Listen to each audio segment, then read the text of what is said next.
Welcome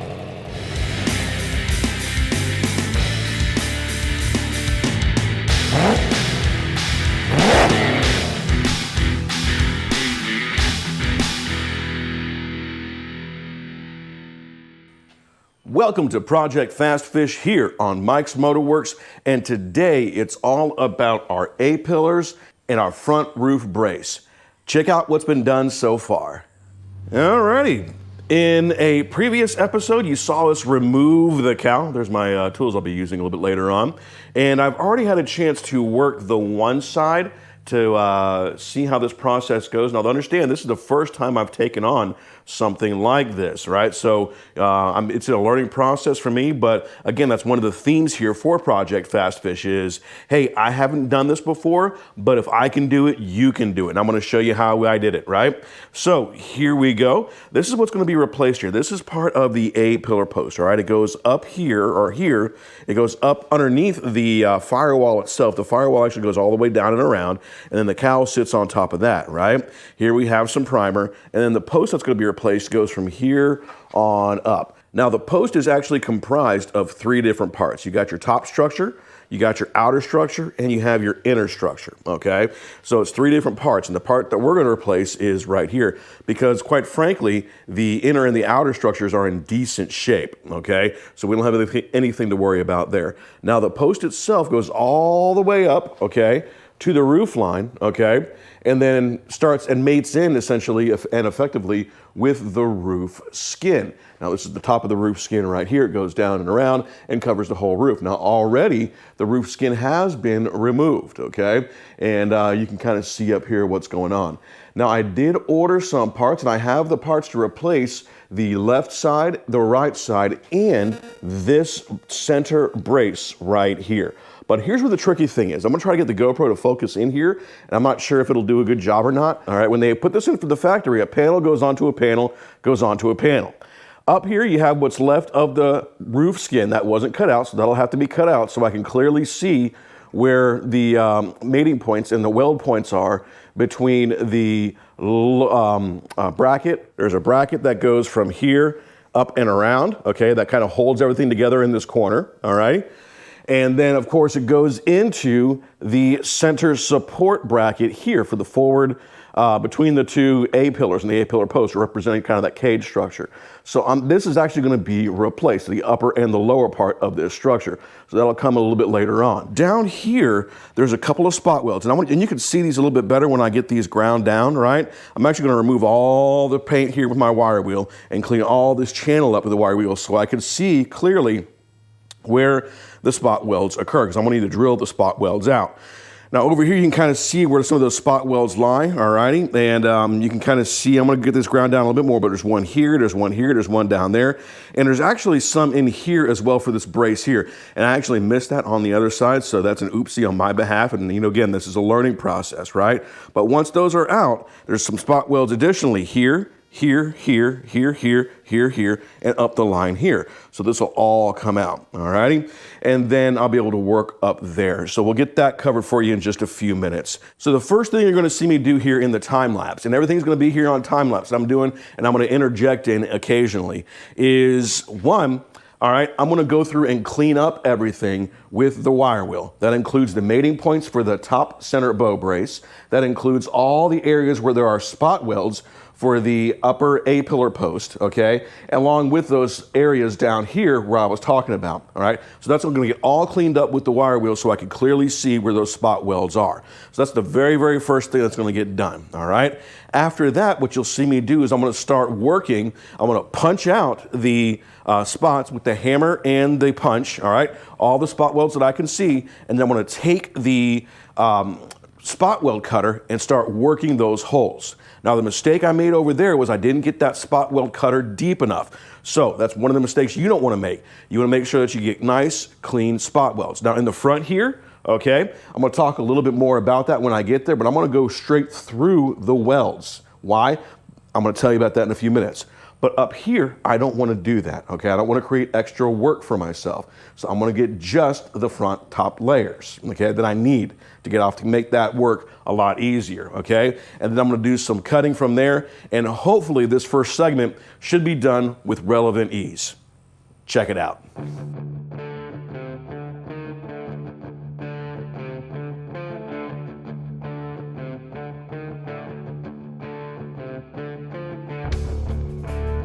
For our e-body guys that are out there that are working on this project, I talked earlier on that this section right here is usually leaded.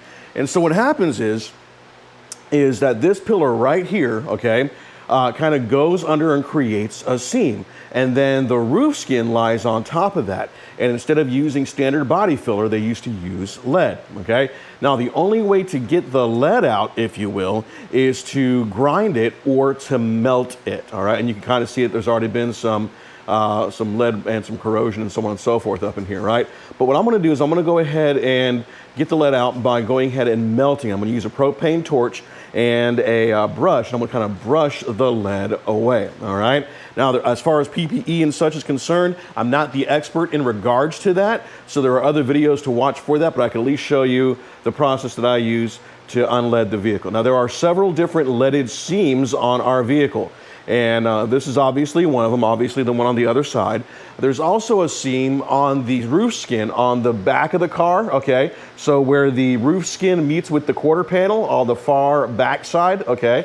There's a lead there. And then there are there is a single leaded spot where the quarter panel meets the rocker arms on the lower side, okay? So that is also leaded.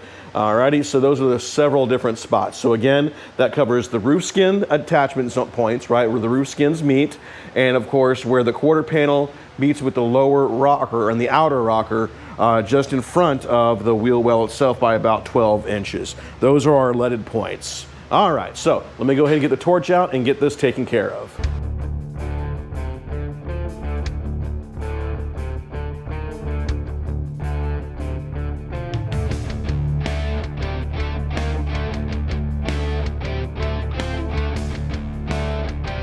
Now, of course, I'm not in my regular hosting shirt because I got some work to do here, and it's quite warm out here, so I didn't want the extra layer. Now, there is fans running, that's why it's a little bit noisy in the background. So here's what's next, okay? Now that I have the lead out up the top here, I'm gonna go ahead and finish drilling out those holes that I couldn't see because of that lead, right? And I'm gonna finish drilling out the spot welds on the top post here. Then what you're going to see me do is I'm going to go ahead and start cutting in sections, okay? And here's the reason why, okay? When you're dealing with a flat piece of metal, let me put that right here, okay? When you're dealing with a flat piece of metal, it's easier to get that chisel up underneath that metal, okay? And kind of pry it up, right? But if you're dealing with a piece of metal that is, say, in a 90 degree, right? It's much difficult to pry that up and peel that away because this is acting like a brace, okay? So I want to try to cut the metal out that is as flat as possible and then kind of work the grinder and then work the chisel. So you'll see me doing that a lot. You're going to see me work here, okay, first. I'm going to take this panel, I'm going to cut it out very loosely, okay, because I don't want to get into that second layer, okay? So I'm going to cut it out very loosely and then start prying it up with the chisel, okay? And once I get that done, you're going to start seeing me working some sections. You're going to see me work this side, work the other side, pull this top piece out so that I can make this area as flat as possible. Alrighty, so that's what's that. Ooh, that's still hot up there, right? And then I'm gonna get to my top sections, okay? So I'm gonna let this cool down for a few minutes and then I'll start working again. Check it out.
Here is where things stand, and let me go ahead and talk about some of the recommendations I have and don't have and what it's going to take to get these pieces out, right? I think it's obvious that absolute preservation probably is not going to happen when you try to yank these things out here.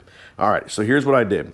As you can see here, all right, I went ahead and drilled these areas out completely, but I missed this spot right here, right? So as I was hitting with the hammer, I was like, okay, let me get in there. Got the spot weld cutter, missed that spot there, right? But that's fine, because remember, the cowl sits over this, which is no big deal, right? And I can get those all plug welded, smooth back out, and what have you. Same thing down in this area, righty? And of course, this bracket right here, I hate to use the term no one's going to see it, all right, because I really hate using that idea, but you can see that it's really hard to preserve this because you can't really see where those spot welds are, even if you look underneath of where everything is going through. So you can see my hands here, right? It's still difficult to determine where those are. So I drilled those out the best that I could, and there was still some damage there. But it is repairable. I can attack that from the underside if I do it just right. So no big deal there, all righty? I went ahead and sprayed the insides of these with my Osvo. For those who have followed the channel for a while, know what my Osvo is and what I use it for and what have you. If not, I'll leave a link to a video on the top of the screen. Now up here, there was some really interesting things going on, all righty? First things first, okay? On the back side here, obviously we are missing our connector panel, right? Because I went ahead and yanked that out. I'll show you that in just a few seconds here, right? But you can see where the channel here, the A pillar, the inside A pillar comes all the way up to about here, and the outside A pillar goes a little bit further back, okay? So you can kind of see how that works. Now, with that in mind, alrighty, there was still some struggles to get everything yanked off. Right here, there were some spot welds, okay? And those actually came off really easy with the air hammer, and so that was no big deal there. And then I kind of had to grind away in this area to pull these out. Now, for those who are saying, oh my goodness, you ruined this piece right here. No, I didn't. I got a whole new one coming from AMD. It's already here. I'm not worried about that, all right? I just don't want to ruin the inside structure here, okay? But here's the trick here, okay? That panel you're gonna see in a few minutes wraps in, the panel I'm replacing goes up, goes out to about here, okay? Wraps in and comes in over here. Now, there are two ways to do this really, all right? One way is to do what I did right here, which I think is the best way. Find your spot welds, drill them out completely using a drill, not the cutter, but the drill. Then you should be able to work that air hammer in, okay, and pull these out. And for any parts that stick, all right, you can actually go ahead and use the cutoff wheel to kind of get those parts that stick in there with that metal slightly pried up. It's probably about the easiest way that I've found to do that, all righty? If somebody has an easier way, please, I'm open for suggestions, okay? Additionally, what I did, I didn't capture this on film, but you can see I put a little brace here. Don't mind those welds, I just wanted to tack it into place. There was a problem with the thicker steel here and the thinner steel of the sheet metal itself. But, you know, I wanted to brace it so it didn't move in. I wanted to maintain the length. Now up here, yeah, that's ugly, all right? I get it. Those were welded in place, okay, from the factory, and they welded from this side up to that area right there. So I'm gonna have to clean this up a little bit, get that wedged in there, and then clean that up. But the top weld should be fine, especially with the new panels going in there, all righty? So what I'm gonna do next is, I'm gonna go ahead and flatten anything that needs to be flattened. I'm gonna weld these down here, okay, so there's no big gaps there for, you know, rust purposes or what have you. So I gotta flatten that side down. And then I'm gonna go ahead and coat the inside of this with Eastwood's internal frame coating. Alrighty, and that's just the inside areas here. At which point I will go back to the tops here with weld through primer and cover those. Careful not to cover my marks, of course, because I got to keep those scribe marks in there so I can see where these go. All right, I know you can't see it on film, but I can actually see that still here. So I got to tape that up and get those, get that taken care of. Okay, and I'm going to do that for both sides. And then I got some metal prep work to do.